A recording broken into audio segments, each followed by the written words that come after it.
Assalamualaikum warahmatullahi wabarakatuh. Kami dari kelompok 1, metodologi penelitian kelas L akan membahas materi mengenai data analisis dan representasi. Sebelum memasuki pembahasan, izinkan saya memperkenalkan anggota kelompok kami terlebih dahulu. Izinkan saya untuk memperkenalkan anggota kelompok 1 yang pertama yaitu Sri Endang Wazui dengan MPM akhir 022, Zahra Eka Mardianik dengan MPM akhir 024, baik Nisina Salsabila dengan MPM akhir 030, dan Melvin Abiel Bui dengan MPM akhir 275. Baik, selanjutnya itu ada 3 strategi analisis, di mana analisis data dalam penelitian kualitatif terdiri dari persiapan dan pengorganisasian data, yaitu seperti data teks seperti dalam transkrip atau data gambar seperti dalam foto. Untuk menganalisis, kemudian mereduksi data menjadi tema-tema melalui proses pengkodean dan pemadatan kode, dan akhirnya merepresentasikan data dalam gambar, tabel, atau diskusi. Nah, di sini terdapat tabel, contoh tabel.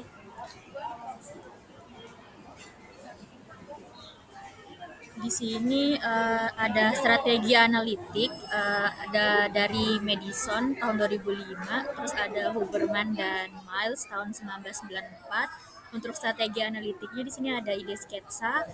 Pada Huberman dan Miles 1994 itu tulis catatan margin di catatan lapangan. Terus untuk mencatat strategi analitik untuk mencatat dari Huberman dan Miles 1994 itu menulis bagian refleksi dalam catatan. Terus strategi analitik merangkum catatan lapangan itu ada pada Haberman dan Miles 1994 itu yaitu buatlah draft lembar ringkasan pada catatan lapangan. Lalu strategi analitik bekerja dengan kata-kata dari Haberman dan Miles 1994 itu membuat metafora. Lalu strategi analitik untuk mengidentifikasi kode pada Madison lakukan pengodean abstrak atau pengkodean konkret. Untuk Haberman dan Miles itu menulis kode atau memo. Lalu strategi analitik untuk mengurangi kode menjadi tema dari Madison sendiri itu mengidentifikasi tema atau pola yang menonjol. Lalu Haberman dan Miles itu perhatikan pola dan tema. Lalu strategi analitis untuk menghitung frekuensi kode itu dari Haberman dan Miles itu hitung frekuensi kodenya. Lalu strategi analitik untuk menghubungkan kategori itu dari Haberman dan Miles itu terdapat faktor perhatikan hubungan antara variabel, bangun rantai bukti yang logis. Untuk strategi analitis menghubungkan kategori dan kerangka analitis dalam literatur itu tidak ada dikemukakan oleh kedua penulis tersebut. Lalu untuk strategi analitik menciptakan sudut pandang itu dari Madison itu untuk adegan audiens atau pembaca. Yang terakhir itu strategi analitik menampilkan data. Dari Madison sendiri itu seperti buat grafik atau gambar kerangka kerja. Untuk Haberman dan Miles itu membuat kontras dan perbandingan. Baik, selanjutnya itu ada spiral analisis data. Pada spiral analisis data itu terdapat pengorganisasian data. Di sini terdapat contoh tabel tentang pengorganisasian data. Di sini terdapat prosedur. Yang bulat itu merupakan akun. Terus pada akun tersebut itu terdapat prosedur dan contohnya. Untuk prosedurnya itu seperti mewakili dan memvisualisasikan. Contohnya itu seperti matriks, pohon, dan proposisi. Selanjutnya itu mendeskripsikan, mengklasifikasikan, dan menafsirkan. Itu contohnya itu seperti konteks, kategori, dan perbandingan. Nah, untuk membaca atau memo sendiri itu contohnya itu seperti merefleksikan, menulis catatan pertanyaan lintas. Dan yang terakhir itu data mengelola, contohnya itu seperti berkas, unit, dan pengorganisasian. Nah, dari setelah semuanya selesai itu bakal masuk ke data kolasi atau teks gambar. Selanjutnya yaitu membaca dan menulis memo. Nah, setelah data diorganisasikan yang seperti saya jelaskan tadi, peneliti melanjutkan analisis dengan memahami keseluruhan basis datanya. Misalnya, menyarankan agar peneliti membaca transkrip secara keseluruhan beberapa kali. Ini tuh dapat menulis catatan atau memo di margin catatan lapangan atau transkrip atau di bawah foto membantu proses awal penjelajahan basis data ini. Nah, memo ini berupa seperti frasa pendek, ide atau konsep kunci yang muncul di benak pembaca. Dan selanjutnya yaitu describing, classifying, and interpreting data into codes and themes. Nah, selanjutnya yaitu menggambarkan mengklasifikasikan dan menafsirkan data menjadi kode dan tema. Jadi di sini peneliti akan membangun deskripsi terperinci, mengembangkan tema atau dimensi, dan memberikan interpretasi berdasarkan pandangan mereka sendiri atau pandangan dari perspektif yang ada dalam literatur. Deskripsi terperinci itu artinya penulis atau peneliti itu menggambarkan apa yang mereka lihat. Detail ini diberikan secara insight, yakni dalam konteks latar orang, tempat, atau peristiwa. Deskripsi menjadi tempat yang baik untuk memulai studi kualitatif dan memainkan peran sentral dalam studi etnografi dan kasus. Nah, untuk the process of coding sendiri atau proses pengkodean ini akan melibatkan agregasi teks atau data visual ke dalam kategori-kategori informasi kecil, mencari bukti dari berbagai basis data yang digunakan dalam suatu penelitian, dan kemudian memberi label pada kode tersebut. Nah, ada beberapa masalah yang mungkin muncul dalam penelitian. Yang pertama ini, apakah peneliti kualitatif itu juga harus menghitung kode? Nah, di sini dijawab oleh Huberman and Miles tahun 94 yang menyarankan agar peneliti melakukan perhitungan awal kode data dan menentukan seberapa sering kode tersebut muncul dalam basis data. Beberapa, tapi tidak semua, peneliti kualitatif itu merasa nyaman jika menghitung dan melaporkan beberapa kali kode tersebut yang muncul dalam basis data mereka. Nah, ada masalah lainnya, yaitu penggunaan kode yang sudah ada sebelumnya atau kode a priori yang memandu proses pengkodean. Nah, jadi di sini itu ada beberapa beragam reaksi terhadap penggunaan prosedur ini. Yang pertama yaitu dari Crabtree dan Mailer tahun 92 yang membahas serangkaian strategi pengkodean yang berkisar dari kategori prefigure hingga kategori emergen. Nah, menggunakan kategori kode atau kategori prefigure itu seringkali dari model teoritis atau literatur populer dalam ilmu kesehatan. Tetapi penggunaan kode-kode ini itu berfungsi untuk membatasi analisis pada kode prefigure, alih-alih membuka kode untuk mencerminkan pandangan partisipan dengan cara kualitatif tradisional. Masalah lainnya adalah pertanyaan tentang asal-usul nama kode atau label. Nah, label kode muncul itu dari berbagai sumber. Label tersebut mungkin berupa kode in vivo, nama yang merupakan kata-kata persis yang digunakan oleh partisipan. Nah, nama-nama tersebut mungkin juga menggunakan nama kode yang diambil dari ilmu sosial atau kesehatan, atau nama yang disusun oleh peneliti yang tampaknya paling tepat menggambarkan informasi tersebut.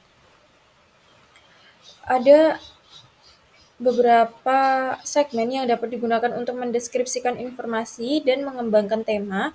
Nah, kode-kode ini dapat mewakili yang pertama adalah informasi yang peneliti harapkan untuk ditemukan sebelum penelitian. Yang kedua yaitu informasi mengejutkan yang tidak diharapkan ditemukan oleh para peneliti. Dan yang ketiga, informasi yang secara konseptual menarik atau tidak biasa bagi peneliti. Setelah melewati pengkodean data, klasifikasi berkaitan dengan memilah teks atau informasi kualitatif dan mencari kategori, tema, atau dimensi informasi.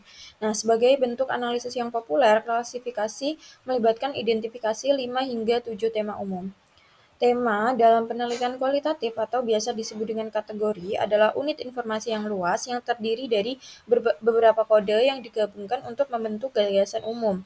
Tema-tema ini pada gilirannya dipandang sebagai keluarga tema dengan anak-anak atau subtema dan bahkan cucu yang diwakili oleh segmen data. Topik terkait lainnya adalah jenis informasi yang dikodekan oleh peneliti kualitatif. Peneliti dapat mencari cerita atau seperti dalam penelitian naratif, lalu ada pengalaman individu atau konteks pengalaman tersebut itu merupakan dari fenomenologi, lalu proses, tindakan atau interaksi dalam grounded teori, lalu ada tema budaya dan bagaimana kelompok yang berbagi budaya tersebut bekerja dan dapat dideskripsikan atau dikategorikan dalam studi etnografi. Lalu untuk deskripsi detail dari kasus tertentu yang merupakan studi kualitatif, studi kasus.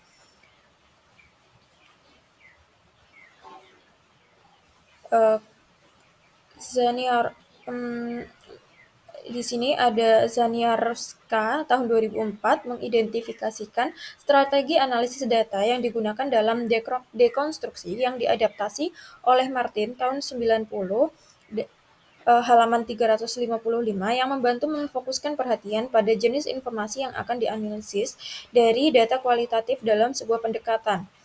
Yang pertama, membongkar dikotomi dengan memperhatikan sebagai perbedaan yang salah. Lalu yang kedua, memeriksa keheningan apa yang tidak dikatakan. Lalu yang ketiga, memperhatikan gangguan dan kontradiksi. Yang keempat, berfokus pada elemen yang masih asing atau aneh dalam tulisan. Yang kelima, menafsirkan metafora sebagai sumber makna yang kaya. Yang keenam, menganalisis makna ganda yang mungkin mengarah pada subteks yang tidak disadari. Yang terakhir atau yang ketujuh yaitu memisahkan sumber bias yang spesifik, kelompok, dan yang lebih umum dengan merekonstruksi teks dan substitusi elemen utamanya. Czerniawska tahun 2004 mengidentifikasi strategi analisis data yang digunakan dalam dekonstruksi yang diadaptasi dari Martin tahun 90 halaman 355 yang membantu memfokuskan perhatian pada jenis informasi yang akan dianalisis dari data kualitatif dalam sebuah pendekatan. Yang pertama, membongkar dikotomi yang memperlihatkan sebagai perbedaan yang salah. Lalu yang kedua, memeriksa keheningan apakah ada yang tidak dikatakan. Lalu yang ketiga, memperhatikan gangguan dan kontradiksi.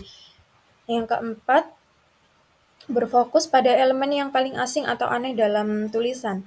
Yang kelima, menafsirkan metafora sebagai sumber makna yang kaya. Yang keenam, menganalisis makna ganda yang mungkin mengarah pada subteks yang tidak disadari. Yang terakhir atau yang ketujuh yaitu memisahkan sumber bias yang spesifik, kelompok, dan yang lebih umum dengan merekonstruksi tulisan dengan substitusi elemen utamanya. Yang selanjutnya yaitu interpreting the data atau menafsirkan data.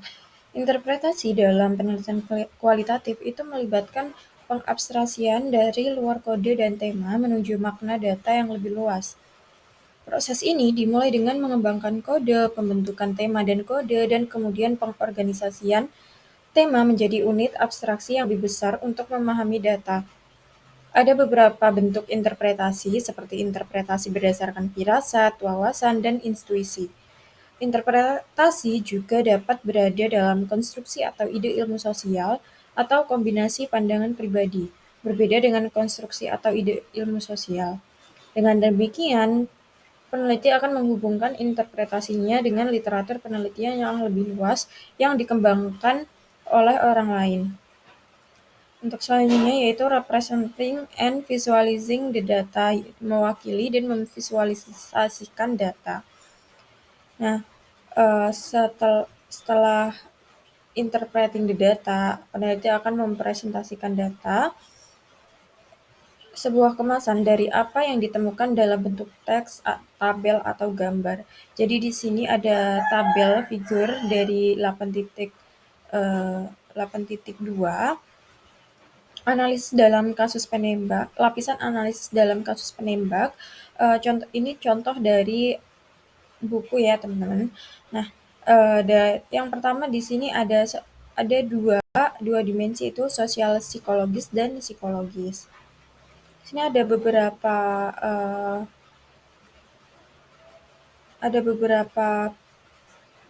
dimensi juga.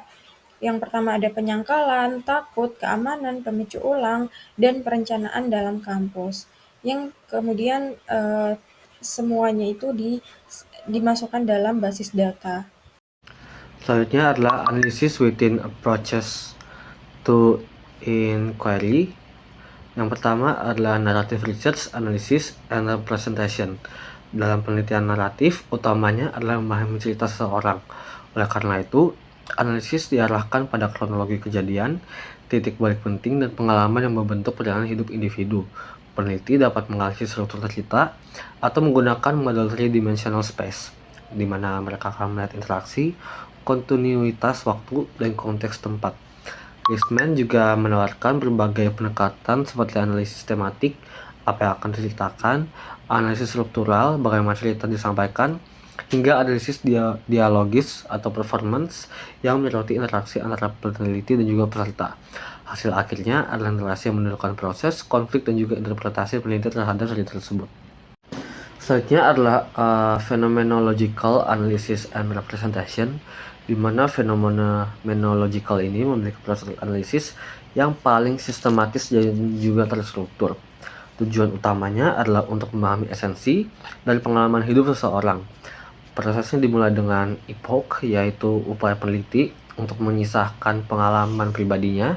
Lalu peneliti akan mengidentifikasi pernyataan-pernyataan penting dari peserta dan mengelompokkannya ke dalam unit makna. Setelah itu dibuat dua jenis deskripsi. Yang pertama adalah deskripsi tekstural dan juga deskripsi struktural. Selanjutnya adalah grounded theory analysis and representation, di mana dalam grounded theory tujuan utamanya adalah untuk menghasilkan teori yang muncul dari data-data sebelumnya. Analisis ini dimulai dengan open coding untuk menemukan kategori awal, kemudian dilanjutkan dengan axial coding untuk menghubungkan kategori, meliputi kondisi kasual, konteks, strategi, dan juga konsekuensi. Tahap terakhirnya adalah selective coding untuk mengintegrasikan semuanya menjadi storyline dan juga model teoretis. Charles menawarkan pendekatan yang lebih fleksibel, yang menekankan bahwa teori sebaiknya muncul dari data tanpa dipaksakan ke dalam struktur kaku. Hasil akhirnya adalah berupa model dan teori yang menjelaskan suatu proses sosial. Selanjutnya adalah ethnographic analysis and representation, di mana berfokus pada pemahaman sebuah kelompok yang berbagi budaya tertentu, di mana peneliti akan memulai dengan membuat deskripsi tebal tentang setting, aktor, praktik, dan juga rutinitas kelompok tersebut. Analisis kemudian mencari pola-pola budaya, membandingkan perilaku dan makna dari berbagai situasi, di mana etnografer dapat menggunakan taksonomi, tabel, peta lokasi, atau matriks untuk menunjukkan struktur budaya. Interpretasi tidak hanya menggambarkan apa yang terjadi, tetapi juga menjelaskan bagaimana budaya tersebut bekerja, termasuk nilai, norma, makna, dan bahkan refleksi pribadi peneliti. Materi yang selanjutnya adalah analisis dan representasi studi kasus. Nah, dalam studi kasus itu sama halnya dengan etnografi. Analisisnya itu dilakukan dengan membuat deskripsi rinci tentang kasus dan juga latarnya. Nah, Stake tahun 1995 itu menganjurkan 4 bentuk analisis dan interpretasi data dalam penelitian studi kasus. Yang pertama, dalam agregasi kategori itu peneliti itu mencari kumpulan contoh dari data dengan harapan akan muncul makna yang relevan dengan isu tersebut. Dan yang kedua, dalam interpretasi langsung, peneliti studi kasus itu mengamati satu contoh dan juga mengambil makna dari tanpa mencari beberapa contoh lainnya. Terus yang ketiga, itu peneliti menetapkan pola dan juga mencari korespondensi antara dua kategori ataupun lebih. Dan yang terakhir itu peneliti itu mengembangkan generalisasi naturalistik dan juga dari analisis data, generalisasi yang dapat dipelajari orang dari kasus tersebut, baik untuk diri sendiri ataupun diterapkan pada populasi kasus. Selanjutnya adalah membandingkan 5 pendekatan. Nah, pada 5 pendekatan ini itu peneliti biasanya memulai dengan membuat dan juga mengelola berkas informasi. Yang selanjutnya itu akan diproses, di mana prosesnya itu terdiri dari pembacaan umum dan juga pencatatan informasi untuk mengembangkan pemahaman terhadap data dan juga memulai proses memahaminya. Lalu, semua pendekatan itu memiliki fase deskripsi, kecuali grounded theory, di mana peneliti itu nantinya berusaha untuk mulai membangun teori tindakan ataupun proses tersebut secara sendiri. Tetapi ada beberapa perbedaan penting dari kelima pendekatan tersebut, seperti grounded theory dan juga fenomenologi. Itu kedua pendekatan tersebut itu memiliki proses analisis data yang paling detail dan juga terperinci, tergantung pada penulis yang dipilih itu untuk memandu analisis. Terus untuk etnografi dan juga studi kasus itu juga memiliki prosedur analisis yang umum, dan peneliti naratif itu merupakan prosedur yang paling tidak terstruktur. Selain itu juga istilah-istilah yang digunakan dalam fase klasifikasi itu menunjukkan bahasa yang berbeda di antara pendekatan-pendekatan tersebut. Selanjutnya adalah penggunaan komputer di analisis data kualitatif. Nah, dalam program komputer kualitatif itu telah tersedia sejak akhir tahun 1980-an dan kini itu semakin canggih serta membantu dalam mengkomputerisasi proses analisis data teks dan juga gambar.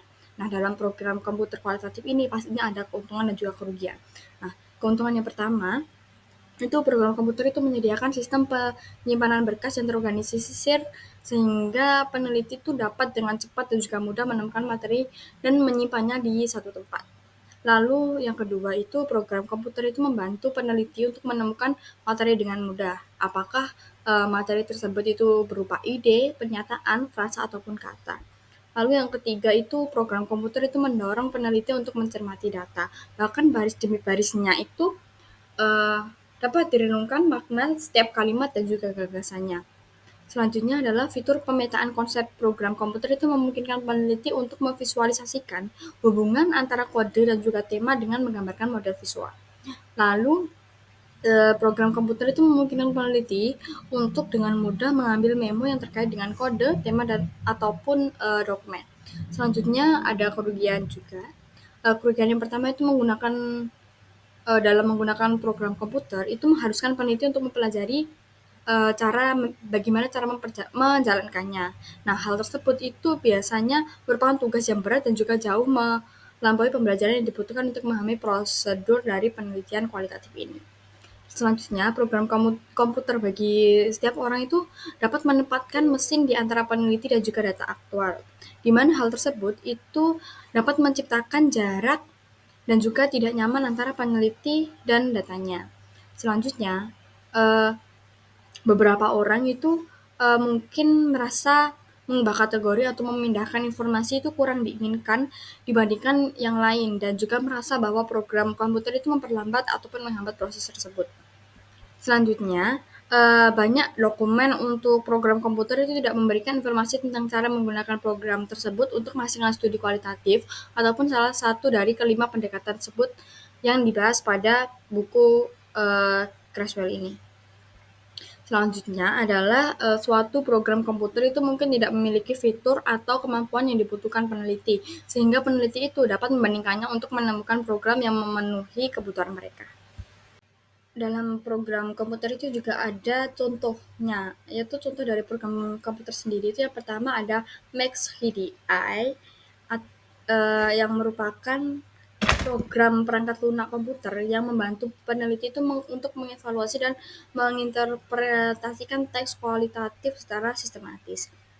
Di mana program tersebut itu juga merupakan alat yang ampuh untuk mengembangkan teori dan juga menguji keseimbangan teoritis. Dalam menu MaxHDA itu terdapat 4 jendela. Yang pertama itu ada data, sistem kode atau kategori, terus teks yang dianalisis dan juga hasil pencarian dasar dan juga kompleks. Program tersebut itu menggunakan sistem kode hierarkis dan juga peneliti dapat memberikan skor bobot pada segmen teks untuk menunjukkan relevansi segmen tersebut. Lalu untuk yang kedua itu ada atlas.ta. Program tersebut itu memungkinkan kita untuk mengatur berkas data teks, grafik, audio, dan juga visual beserta kode, memo, dan juga temuan-temuan kita ke dalam sebuah proyek. Nah, lebih lanjutnya lagi, nanti kita tuh akan mendapatkan kode, memberi anotasi, dan juga membandingkan segmen informasi. Di mana nantinya kita tuh dapat menyeret dan juga melepas kode dari dalam layar margin interaktif. Selanjutnya itu ada HSR NVivo. Nah, NVivo itu merupakan versi perangkat lunak terbaru dari HSR Internasional, di mana NVivo itu menggabungkan fitur-fitur program perangkat lunak populer NSIC atau NUD IST6 dan juga NVivo 2.0 atau versi yang kedua. NVivo itu membantu menganalisis terus mengelola, membentuk dan juga menganalisis data kualitatif. Nah, tampilan dari NVivo ini sendiri itu ramping dan nantinya dalam menggunakan itu mudah untuk digunakan. Dan juga NVivo itu memberikan keamanan dengan menyimpan basis data dan juga berkas dalam satu berkas yang memungkinkan peneliti untuk menggunakan berbagai bahasa serta memiliki fungsi penggabungan untuk peneliti tim dan memungkinkan peneliti untuk mudah memanipulasi data dan juga melakukan pencarian tersebut. Selanjutnya yang terakhir itu ada Hyper Research, di mana program ini itu merupakan paket perangkat lunak kualitatif yang mudah digunakan dan memungkinkan kita untuk membuat kode dan juga mengambil data, membangun teori, dan melakukan analisis data. Sehingga dengan kemampuan multimedia yang canggih, Hyper Research itu memungkinkan peneliti untuk bekerja dengan sumber teks, grafik, audio, dan juga video yang menjadikannya sebagai alat analisis penelitian yang berharga. Dan pengertian dari Hyper Research itu sendiri adalah program analisis data yang solid untuk membuat kode dan juga mengambil data dengan fitur-fitur tambahan untuk membangun teori yang disediakan oleh penguji hipotesis. Selanjutnya adalah penggunaan perangkat lunak komputer program dengan 5 pendekatan.